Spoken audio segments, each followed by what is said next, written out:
L'épisode du jour, c'est l'intérêt et les avantages du covering sur un VTT-AE. Donc déjà, une chose super importante, c'est que de réaliser un covering sur votre cadre, eh bien, ce n'est pas une exclusion de garantie. Par contre, forcément, si vous faites un sablage et une peinture, là, c'est différent et ça peut être un défaut de garantie, donc plutôt à éviter sur du matériel récent.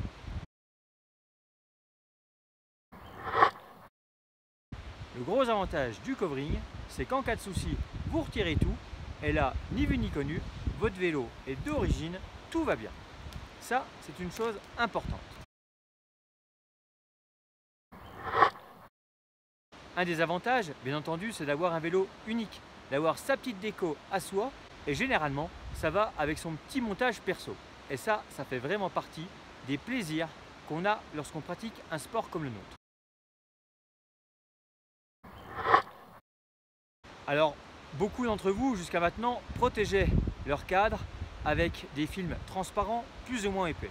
Bon, entre nous, c'est quand même pas bien joli, ça vieillit mal, il suffit qu'on roule dans du terrain gras et là, on se retrouve avec des traces de boue sous le sticker. Ouais, généralement, c'est quand même pas bien joli. Ça protège, certes, mais personnellement, l'avantage du covering, c'est qu'on va préparer la surface, on va faire une protection qui est quasiment identique à celle d'une déco d'origine en termes de finition. Et là, derrière, eh bien, c'est propre. Et au cas où on abîme un panneau, il suffit de le remplacer.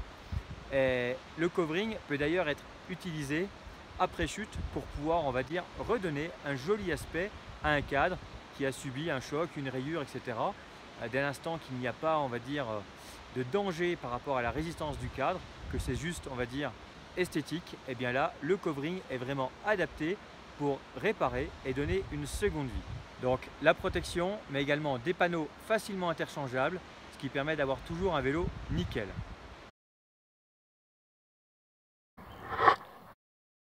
Un autre élément qui peut vous motiver si vous faites partie d'une équipe, c'est d'avoir un vélo à vos couleurs, aux couleurs de votre maillot, aux couleurs de vos sponsors. Et ça, c'est vraiment cool, je pense, de pouvoir avoir une unité en termes d'identification et pour avoir vraiment une très bonne visibilité d'ensemble pour un team, une équipe, un club. Ça, je pense que c'est aussi un des gros plus du covering, c'est que ça va permettre facilement d'adapter un vélo aux couleurs de ses partenaires. Et si vous voulez être pro, eh bien ça passe forcément par là. Alors pour conclure, le covering a un coût, il faut du matériel, des matériaux de qualité et ça c'est super important si vous voulez avoir quelque chose qui résiste à l'usage qu'on peut avoir en tout terrain par rapport à la boue, par rapport à des conditions hostiles comme le froid, la neige. Là il faut vraiment prendre des matériaux de qualité. Chez 3M, le 1080 est vraiment top, il est utilisé en carrosserie automobile. Généralement les gens qui l'utilisent en automobile garantissent jusqu'à 12 ans la finition de ce film. On est sur quelque chose de très fin, de très résistant, qui s'applique facilement, qui est malléable dans toutes les dimensions et qui s'applique avec un pistolet à air chaud. Donc là, il faut également du matériel et ça forcément ça a un coût et surtout ça prend pas mal de temps pour faire une déco d'un vélo. C'est minimum quand même 5 heures, voire parfois plus, mais ça peut vraiment être la touche finale que vous pouvez donner à votre vélo pour avoir une machine unique.